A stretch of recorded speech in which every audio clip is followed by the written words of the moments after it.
Welcome to the 128th season of the Canadian Club Toronto, Canada's Podium. For over a century, this platform has been a gathering place for visionaries, public figures, and decision makers to discuss the most pressing issues of our time.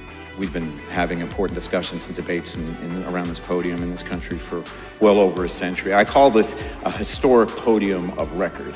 Our club's always been a forum for visionaries, public figures, and decision makers to command attention to the issues of our time.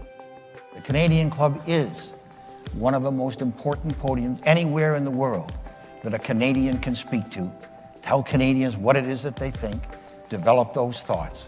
And so I want to thank you for that very, very much. Please join me in thanking our esteemed panelists today. Through our programs and events, including our youth and young leaders programs, our diversity partnerships, our joint events, and our media and social media opportunities, we offer you access to dynamic political, social, and business figures from abroad and right here at home. The platform from which the eloquence of Canada has flowed all of that time, whether it be business, education, politics, sports, arts, and culture. If someone wants to say something to Canadians about this country and about the future of this country, this is the venue you choose. Good afternoon, everyone. My name is Tanya Van Biesen, Canadian Club Toronto President and your host for today. How do you modernize a multi-billion-dollar public function while keeping finances in check? That's the mandate of the Treasury Board of Ontario. If the recent release of the public accounts of the province is any indication, it's a very complex balance of fiscal responsibility, infrastructure investment, and dependable service delivery. Notre invitée distinguée est aussi la ministre des Affaires francophones.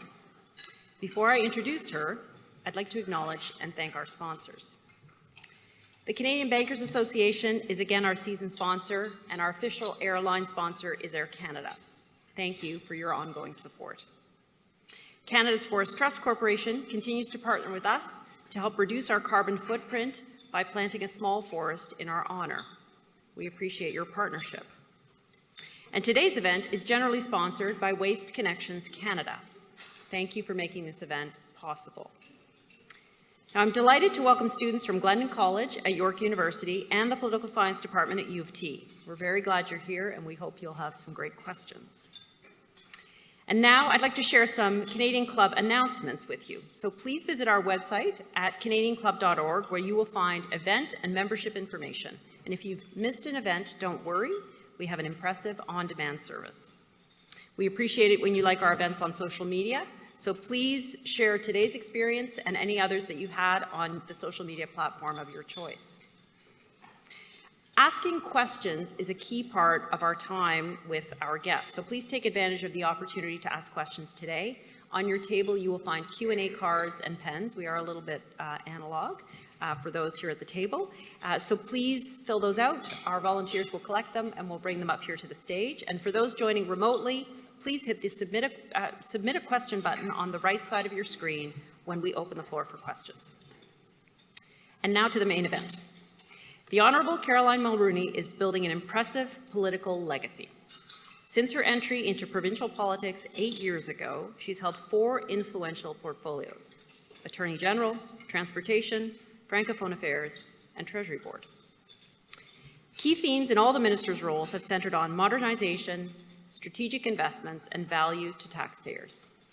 Her background and experience are ideally suited to navigate the desire for modernization and openness and the inherent challenges, including the role of artificial intelligence. A trained lawyer and business executive, the Honourable Minister has also been actively involved in community work throughout her career. She's co-founder of the Shoebox Project for Shelters and has served on a number of boards, including the Sick Kids Foundation. Minister Mulroney, welcome to Canada's Podium.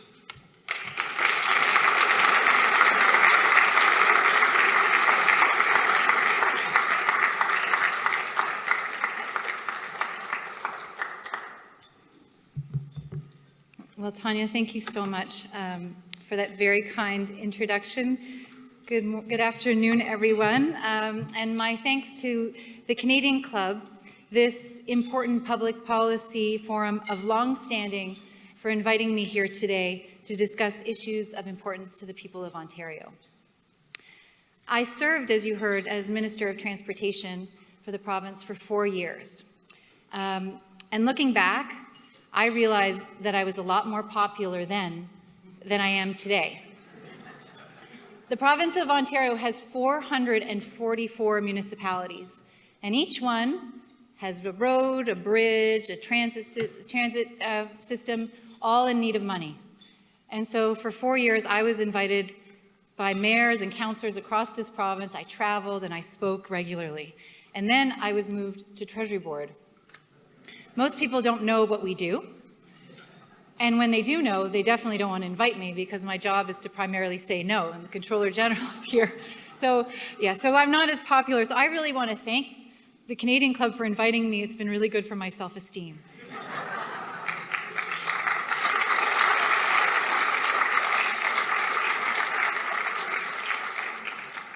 So as I said, it's great to be here today to talk about my role as President of the Treasury Board and what we're doing to deliver exceptional government for the people of Ontario.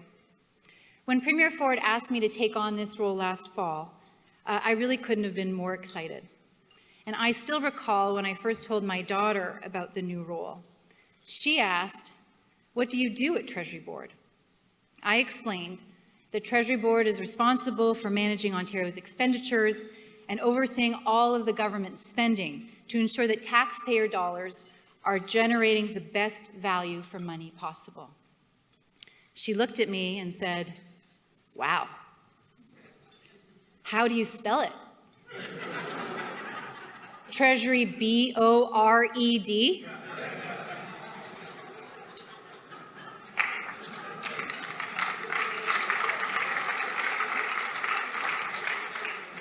Here's the thing. I think the Treasury Board is the most exciting and interesting place to be in government. Serving as president of this central agency offers the challenge of making sure that government does things better and more effectively. One of my father's favorite quotes was that leadership is the capacity to look around the corner of history just a little bit. From my perspective, what's around the corner is the most significant technological transformation of our time: artificial intelligence. Digital tools are reshaping not only the economy, but also how governments operate. It was once said, and I think by Batman, so bear with me because it is a good quote, "It's not who I am underneath, but what I do that defines me." The same applies to AI. Its true significance lies in its applications and its impact, which will shape how the world sees it. Now, over the past year, I've been on a quest to better understand AI's application and impact. 2 examples have struck me.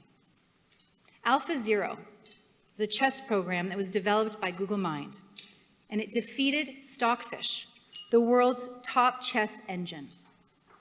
It mastered chess by training itself, relying only on the rules of the game, and it showcases AI's potential to independently learn, adapt, and solve complex problems without human-taught strategies, which enables it to outperform humans by thinking outside of the box.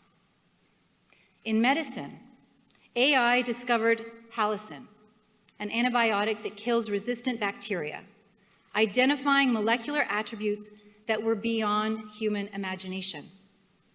Halicin demonstrates AI's capabilities to find solutions to problems that humans did not know how to approach, and to explore the unknown. These breakthroughs, which highlight AI's transformative potential, truly shook up the technology world. Because while AI's positive impact is clear, its power comes with far-reaching implications. Dr. Geoffrey Hinton, the University of Toronto Nobel Prize-winning godfather of AI, warns of its risks, including its potential to surpass human intelligence and escape our control. To address AI's risks, our government, led by my colleague, Minister Todd McCarthy, has developed and implemented policies, promoting transparent, responsible, and accountable AI use in Ontario's public sector. This includes the Trustworthy AI Framework and Directive on Responsible AI Use, which positions Ontario as a global leader in safe AI adoption. Now, we must act quickly to implement this responsible framework because just like, I suppose, in your workplaces, the horse is out of the barn. Ministries and entities within the broader public service are and have been for some time piloting AI projects to great success. Today, for instance, at the Ministry of Finance, AI detects fraud, improves compliance, and aids with economic forecasting. In immigration, it streamlines visa processing for faster, accurate evaluations. And in the Environment Ministry, AI monitors air and water quality to predict ecological risks. These tools are also driving better health outcomes. I recently visited Humber River Health, which has developed a centralized command center using artificial intelligence, and it has transformed emergency care. Key outcomes include added quick capacity equivalent to 35 hospital beds, a 29% reduction in harm cases, the near elimination of medication errors, and a 30 to 50% shorter wait time for diagnostics and stays.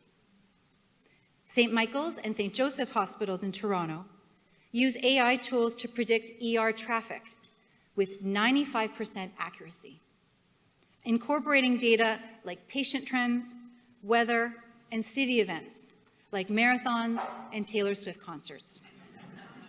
This helps optimize staffing, free up beds, improve outcomes, save money, and save lives.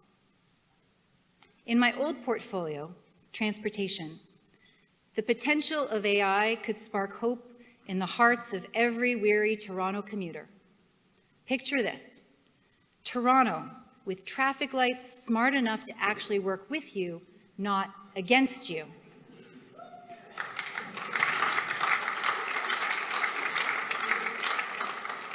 AI systems like those pioneered by the Mobility Network at U of T, and I heard that we have some U of T students here today, are making this possible. These systems dynamically adjust traffic lights in real time based on city events and congestion patterns to improve flow, reduce emissions and road rage, and improve our quality of life. I looked at my husband, I'm sorry. Our government is moving quickly, developing an AI strategy across Ontario, the Ontario Public Service, and starting with phased pilot projects in critical areas to ensure that we get it right while maintaining momentum. This approach tackles challenges early and enables scalable AI solutions across government. By collaborating with Ontario's AI Expert Working Group, which includes leaders from industry, academia, and civil society, we are shaping an innovative and responsible AI future. We're guided by 3 principles. The first is focus. We need to start with scalable use cases that deliver impact across the entire enterprise. The second is value. We want to invest where it matters, measuring success with clear baselines to improve efficiency and the experience for all Ontarians. And third, systems and data. We want to build forward-thinking infrastructure, models, applications, and data capacity that anticipates what lies around that corner. And early results show that AI is already transforming how we operate, driving innovation across government and our public service. Now, so far, I've highlighted our commitment to AI's transformative potential. But Ontario's success hinges on leveraging our unique strategic strengths. For AI to thrive in Ontario, 2 elements are required: infrastructure and energy. Computing power and data centers are the foundation of AI development. Ontario must provide the advanced, secure facilities capable of housing the sophisticated systems that drive and support AI innovation. With a robust capacity already in place, We are strategically planning for the future to ensure that we maintain and expand this competitive edge. Energy resources are equally vital, as data centers demand substantial power to operate at scale. Our government has a clear plan to leverage our rich energy resources and build the capacity necessary to support the growing needs of this rapidly advancing sector. I believe that with a solid governance framework, a comprehensive enterprise strategy, and robust infrastructure in place, we are positioning Ontario to become the most AI-enabled government in Canada. And this is not just a goal, it's a commitment, and we are fully leaning into it. The great news is that Ontario's government is not working alone. We're leveraging an already AI-ready economy to drive growth now and into the future. Theodore Levitt, the iconic Harvard professor of business, famously observed, "Creativity is thinking up new things. Innovation is about making creativity real." We are well placed to make creativity real here in Ontario. We are home to the second largest tech cluster in North America, with more than 420,000 workers at 25,000 firms. Since 2018, we have attracted tens of billions of dollars in new investments that will continue to generate significant economic benefits. And according to CBRE's 2024 Tech Talent Report, Toronto added more tech jobs between 2018 and 2023 than even the San Francisco Bay Area. By supporting the right investments, we can maintain this momentum. Our strategy is working, with global leaders like Unilever establishing the Horizon 3 AI Lab here in Toronto, and Roche, the world's largest biotech firm, investing just this week $130 million to expand its global informatics hub, backed by Invest Ontario. To attract more companies, Ontario must remain a leader in the tech market. Our government aims to be the maker of the future, not a taker, with innovation, including AI, at the core of improving lives and driving economic growth.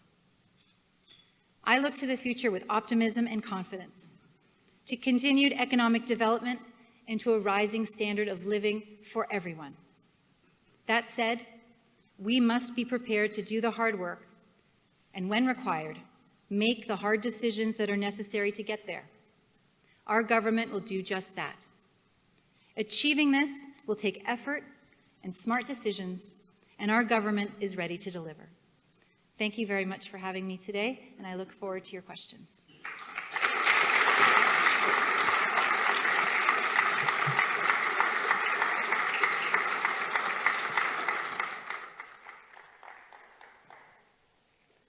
Thank you, Minister. Okay, we are looking forward to your questions, so by all means, please fill them out on your table and we will collect them. The first thing I want to say is T-B-O-R-E-D. I'm going to have a little trouble shaking that one off, but let's start with, all this work you're doing in AI. You've got the biggest provincial government in Canada, 65,000 employees, $214 billion, I believe is the size of the budget. Talk to us about how you're going to shift this government into an AI-ready government. How seamless is that going to be? Give us a bit of a roadmap. Well, I can't promise that it'll be seamless, but it is underway, and so far it's been going very well. As you said, the size of the government is huge. We're the second largest government, obviously, in Canada, with a huge workforce in the Ontario Public Service and even bigger beyond with the broader public service. And we're the employer for the OPS. So we've made investments in expertise. Within the Ministry of Public and Business Service Delivery, which my colleague, Minister Todd McCarthy, runs, we've invested in attracting some of the top talent in Canada in AI to put together an experienced team to develop the kind of strategy we need. Basically, a business strategy for the province of Ontario. How within the OPS we need to develop this expertise, and what are the building blocks from an infrastructure perspective, from an application perspective, a modeling perspective, what are those necessary building blocks? when they got started, they discovered that, as I mentioned in my remarks, there are entities within the broader public service and within other ministries that have already been piloting this kind of technology. And pilot projects are the best way to test something out. But it was done in a very disparate way, and we didn't really have a sense of what everybody was doing. And we want to know that so we can consolidate the learning, and then we can build on the experience of those projects and see if we can scale it up. Because there's no point in doing it unless you've also got a plan to scale it. And so the work that MPBSDP is doing, but also the work at Treasury Board is critical, because everyone has to come to us to get their spending approved. And if you dig deep, you can really see what everybody's up to. And we can get a sense of what kind of projects are out there already on the ground, and see if we can reach into the broader public service or into a ministry and then bring that forward and see if that's the kind of project that should be scaled. So we're already doing it. We're building the expertise. I will say that making sure that the executive level has the skills necessary is critical. The Secretary of Cabinet is making sure that all deputy ministers are upskilled, and they're then making sure that their associate deputy ministers are, because the top needs to understand what's available and then also develop the necessary learning plans for the workforce. I'm sure that a lot of you are already using, ChatGPT, and maybe within your businesses you're using Microsoft Copilot, and people are becoming more and more familiar about the power of these tools and excited about what it can deliver. But companies and governments need to also develop proprietary tools, especially when we're dealing with data that's so sensitive and confidential. And so it's important that the entire workforce is on board and has the skills to determine whether or not they're effective and whether we're using them the best possible value. So I think we're doing what needs to be done. I spent a lot of time talking to my colleagues. I think we're at the forefront of it. And most notably because we have that data center that is a huge asset to Ontario, because you really need to have that compute power in order to deliver these tools at the level that we plan to. And yeah, so it's exciting, and I think piloting is a key way to minimize some of the risks. And the last thing I'll say is the best way to start, and for those of you who've already started, you'll know, you start with the lowest risk use cases. Things like modernizing customer service, so it's Service Ontario, and you can do that within your office, those kinds of tools, and it gets people comfortable, and then you also have to have the appropriate governance framework in place, as I said. I want to come back to governance, but just curious, are there other jurisdictions around the world that you say that you've looked at that are leading the way or that are doing some innovative things that are ahead of us that you can model Ontario after? I think we're all, from my understanding, we're all kind of going at the same level. I heard that New South Wales in Australia is a jurisdiction I need to investigate, because apparently they're doing great. Estonia, I don't know if you know, Estonia was the most tech advanced jurisdiction in the world, because it was a new country that was created, I think, in the early 90s. And all the expats, Estonian expats, came to Estonia from around the world, and they brought with it a lot of technical expertise. I think the president had been a tech company executive in New Jersey. And they set for themselves the goal to be a government where you don't need to interact with the government unless it's in two cases. One is when you wanted to buy property, and the second is when you wanted to get divorced. Not married. Not married. Divorced. Okay. And so everything else could be automated in terms of your government experience. They are doing a lot of good things in AI, but they're not that much further ahead of other jurisdictions. So to me, that shows that there's great promise for Ontario to meet that ambition that I stated of being the most AI-enabled government. What's your response to critics that say government is too slow to innovate compared to the private sector? Leave the AI innovation to the private sector, borrow from them rather than trying to do it in government. What would you say to that? I was just at a roundtable with the Ontario Chamber of Commerce, and that was a topic that was debated. Some of the people at the table said, leave some of the riskier use cases to business to try out before you implement it at the government level. And I don't, of course, I'd rather somebody else test it out from a risk perspective and tell us if we can move forward with it. But I would say that I think with the governance framework that we have in place and the controls that we have, and I said the Controller General for Ontario is here, the controls that we have in place, we are looking for those risks. We're trying to mitigate them and bring in the experience necessary to oversee the entire thing. So I think that we are nimble. The team that we've brought into the ministry has a tremendous amount of knowledge, and we want to act on it. We want to get started. We want to deliver better services to more Ontarians more effectively and for less money. So as president of the Treasury Board, I'm all in. I really want to encourage the adoption of this kind of technology. So I think that we are moving quickly. And as I said, that infrastructure is something that could hold other jurisdictions back. So we have to keep an eye on that and make sure that we're making the investments necessary in that area. Okay. Let's go back to governance. We know that there are tremendous opportunities in AI, very promising, but there are also risks, as you've alluded to. AI is certainly not infallible and can result in some very negative outcomes. So tell us, and probably most importantly, a great erosion of public trust, which I would assume would be very important to your government. So how are you guarding against those things? How are you thinking about how to manage that? Well, I think that's something that everyone who's involved in this is looking at. There's bias that can creep its way into your system from the get-go.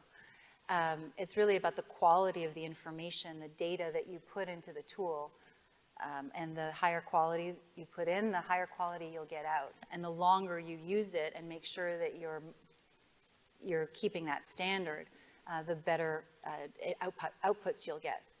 So we have to be sure, as we're building the capacity internally within our government, that we have an eye to quality and making sure that it's free of biases, and from a risk perspective, that everything is kept confidential. You know, we're holding on to great amounts of personal data, and making sure that that is kept confidential is key. So, you know, in addition to our governance framework, keeping up on what the technological advances are with respect to risk is also key.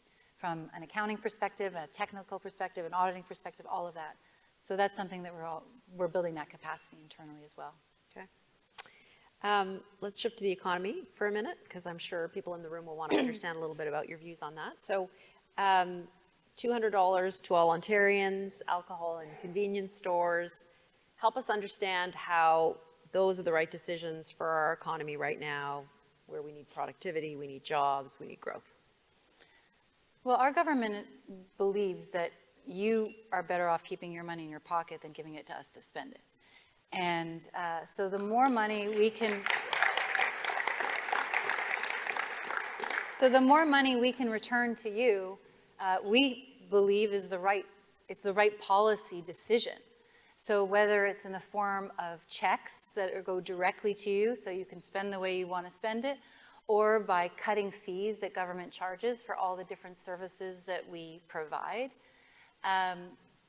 we want to make sure that we're putting more money back into your pockets. When I was Minister of Transportation, in the first week of my job, I was appointed at the end of June. And on July 1st, fees were set to increase on a slew of driver's products. And the Premier said to me, we're going to freeze those fees. And I looked at it, and it was $145 million. And I said, well, you're going to take $145 million out of my budget? And he said, your job is to figure out how to manage that ministry. Yes, with $145 million less, because we're giving it back to the people of Ontario. And we've kept fees low. And we've managed to deliver the same level of services by introducing strategies like lean within all of our ministries, red tape reduction. And you know, our revenues have grown since we were elected in 2018 by almost $60 billion. And we have never imposed a tax. And that speaks to the fact that our government has been focused on getting government out of the way and making sure that we create the conditions so that the private sector can go ahead and create jobs and therefore create economic growth. We benefit from increased tax revenue, obviously, but we've been able to generate that kind of growth by managing our province in a more efficient and effective manner. And Treasury Board gets to play a role in that, but all of the ministries do. And with that added revenue, we've been able to make the investments that we think are essential. One, to address the infrastructure deficit that we inherited from the previous level of government. I'm a politician, so I get to be partisan. You know, for years they did not build the infrastructure that was required. And so we have to address that deficit, but then we also have plans for our own in terms of modernizing our province. And, you know, as Minister of Transportation, we're building the Ontario line, the expansion of 3 existing lines, GO Rail expansion. We're doing highways and bridges across the province. There are more cranes up in the sky in Ontario than there are in the top jurisdictions across America combined. About 250 cranes to build. All of the public infrastructure projects, but also the private development projects. And so I look at our record and think that we've managed to give people back more of their money, keep costs low on Ontarians, and in a time with an affordability crisis, that's essential, but also build the province of the future and the province that Ontarians deserve. So I think we've been doing a good job. There's always more to do, and I'm always open to suggestions. And I do think that AI is a key to being able to deliver those services even better. So actually, we have, you're such a great person to have at the podium right now because you have an intersection now of, you're talking about AI, responsible for Treasury Board, had been responsible for transportation, lots of cranes in the sky, lots of, as my young son would say, diggers in the ground. But we can't get stuff built. Like, it's painful in this province. So any views on how we actually get these infrastructure projects done? Well, when I was at Transportation, I worked closely with Infrastructure Ontario. And I can tell you that the teams between Metrolinx, MTO, and Infrastructure Ontario worked really closely to develop and modernize procurement models. So when it comes to public infrastructure, that we're learning from our past experiences, Eglinton Crosstown, and looking at other jurisdictions around the world to determine the best practices. And I'll say, if you look at the Ontario line, we broke that procurement up into 3 or 4 different packages because we realized that the market couldn't sustain one huge P3 to deliver this line, and the rail and systems and operators, all that. So we broke that up, and that was, I think that was a modern approach to procurement that IO is developing, and we will benefit from that. So modernizing our approaches to procurement. When it comes to building homes, working with municipalities to cut red tape to make it easier to get shovels in the ground. That continues to be a challenge. I can't say that it isn't, but we are working closely, and I think, you know, the imperative is there. Everybody sees it at all levels of government, federal, provincial, and municipal, that we've got to do better and work more collaboratively between governments, but also with industry. So we are, you know, continuing to work on that. Long-term care has been a priority for us, and we've been trying to innovate in that sector in terms of how we fund, what the funding model is for long-term care. And the Minister of Finance announced last year a fund called the Building Ontario Fund, which will provide a new source of funding, but also a new approach. They're still developing it. The former CEO of Scotiabank is the chair. Brian Porter is the chair of the BOF, and they will be working with long-term care, with energy, and with other sectors to put forward new models for how we can get things built, because you're absolutely right. We need to get shovels in the ground, and that has been a challenge. Yeah. I will say, in my riding, we're building a highway called the Bradford Bypass that will connect Highway 404 and 400. And we did the same thing. We broke it up into smaller packages so that so that local road builders could participate in it. We could create local jobs. By putting it into smaller packages, you lower the risk associated with that, so more people can participate, and we get shovels in the ground faster, because people always say, oh yeah, you say you're going to build, but let me actually see it happen. So Ontarians really do want to see, to your point, shovels in the ground or diggers in the ground, or as the Premier says, he likes to see dirt flying. And so we're committed to trying, you know, setting our timelines and meeting them, because people have a right to be skeptical in Ontario. But I hope that after 6 years and all those cranes in the sky, you're seeing that we are doing things differently. A couple of questions from the audience. One from, I believe, from some of our students, so I want to make sure we get it up here. So within education for business students as well as poli-sci students, should an introduction to AI be mandatory? And would integrating these courses create better prepared graduates? I don't know if it should be mandatory, but I think everybody should want to do it because the world is moving and you want to keep up with it. We are introducing, we've got coding in our high school curriculum that we introduced in all public schools across the province. And I was speaking with my colleagues about introducing an introduction to AI. But to be honest with you, I think, our kids already know how to use it. They're used to coding, and my kids have taught me about ChatGPT and other things. They're more comfortable with the functionality of it.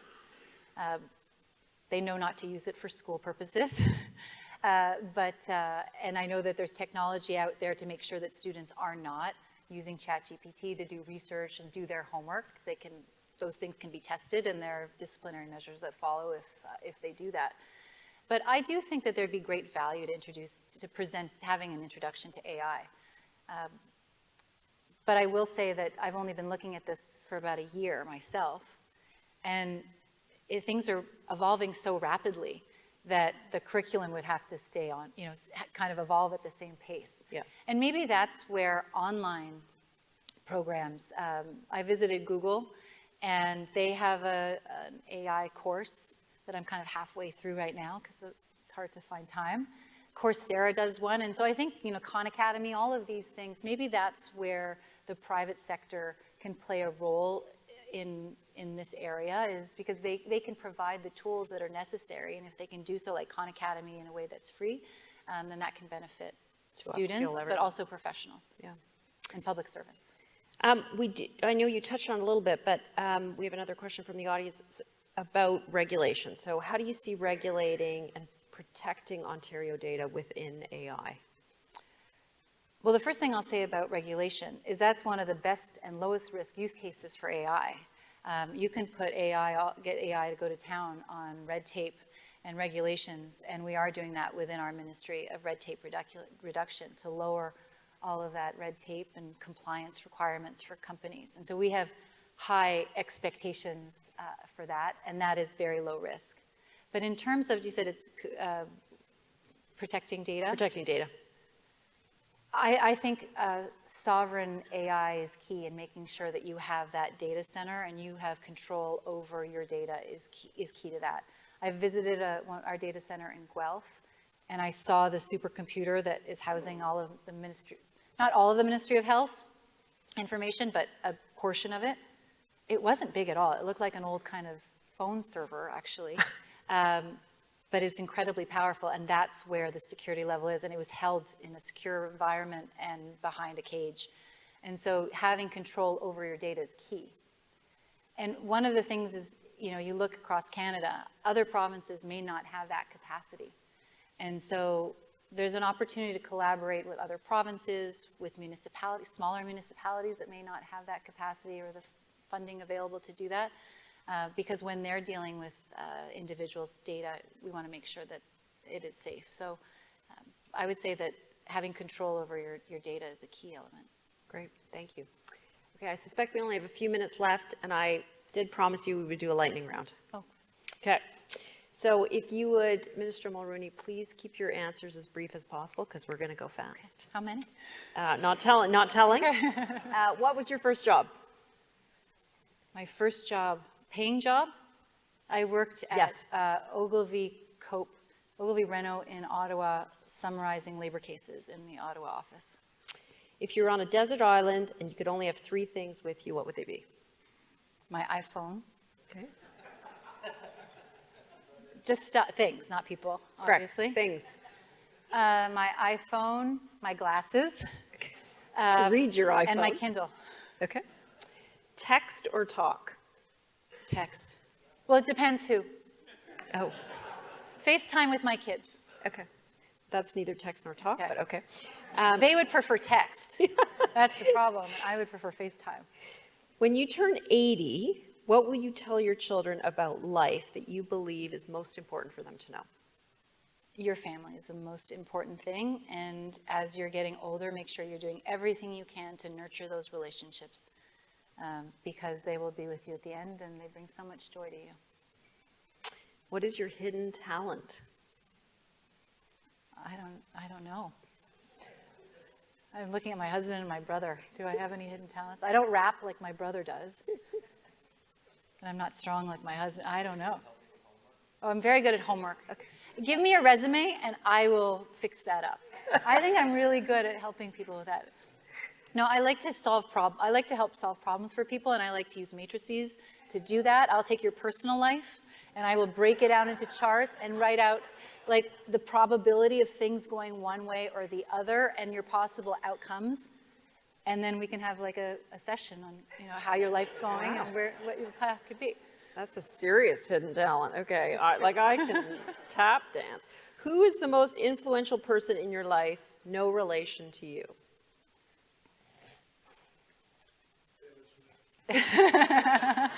Right now, I feel like Taylor speaks to me all the time. I love her writing, and so I do feel like Taylor is very influential to me. I will say, and this has nothing to do with politics or anything, but there was a book that I read years ago by Mika Brzezinski, who is on MSNBC. She's with Chuck Scarborough. She has a morning show. But she wrote a book called Learning Your Value. And she wrote about how women need to learn their value, and that women are raised, young girls and young women are brought up to be polite. And one of the things that's viewed traditionally as being impolite is talking about money. And so we're not good at negotiating for ourselves, asking for what we're worth. We're not as good at networking. At least when I was growing up and starting my career, that book was very influential to me, and it is to this day. And I work with a lot of women, and I try very much to take the values that I learned from that book and share that with young women, and even women my age. And it's something that sticks with us, and we can't necessarily shake that. And Taylor Swift does say, never be so polite that you forget to be clever, never be so clever you forget to be polite. So, you know, that kind of ties back to that book. It's a Taylor Swift moment. Do you have a bucket list? I do, and my husband does a really good job of making sure what should be on it so that we can share these things. I feel like right now I'm in the moment of my life where I'm living one of those bucket list moments. I really enjoy this role. I love being in politics, and the experiences I've had. It's not always easy, but even in the difficult moments, you learn a lot and grow. And so I love that. I'm looking forward to one day, eventually the next stage of spending more time with my kids as they're going off to university. They'll be traveling and having moments like that with them. And I saw Taylor, I saw Adele, so I'm pretty good. You're checking them off. I'm checking those things off. Do you watch shows one episode at a time or binge watch entire seasons? I watch one at a time, and it drives my husband crazy because then he stays up all night watching all of them, and then I'm always behind. But I'm pretty good at one at a time. Okay. If your pet could talk, what would they say about you? Oh, Peanut. I did hear that AI is developing a technology to understand what dogs say. And my dog is turning 12 at the end of December. And I just wish we could go back with that technology so I could understand what he's been saying to me all of this time. I think he's always telling me that he's hungry. Okay. That's probably true. Yeah. That's probably true. In one word, why are you optimistic about Canada? Well, I think that regardless of politics, that was like 10 words. Oh, sorry. Why am I our people. We have the best people. Great, amazing. Thank you so much. Thank you.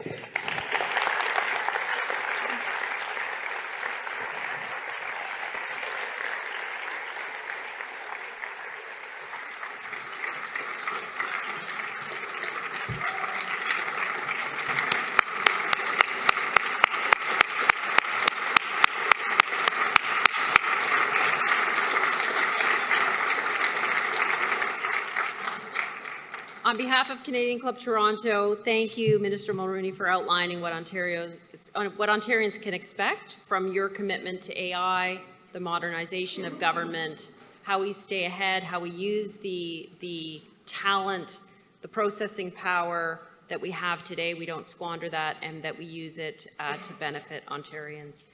We all have a deeper appreciation for what Treasury Board does. Remember how to spell that. We appreciate your leadership at this core function. Thank you to our audience members. As our event closes, I would like to remind you that upcoming on Wednesday, December 4th, we are hosting President and CEO of Emera, Scott Balfour, who will discuss transformation in the energy sector. And we are also very excited about our annual 48th Outlook event coming on January 8th, which is a great kickoff to the season with some very smart Canadian leaders who will talk about what they expect for the economy in the coming year. As always, please visit canadianclub.org for more information. A huge thank you to BBC Live, our club's AV supplier, for supporting today's event. Thank you to all of you for being here. Enjoy your afternoon and come back again soon.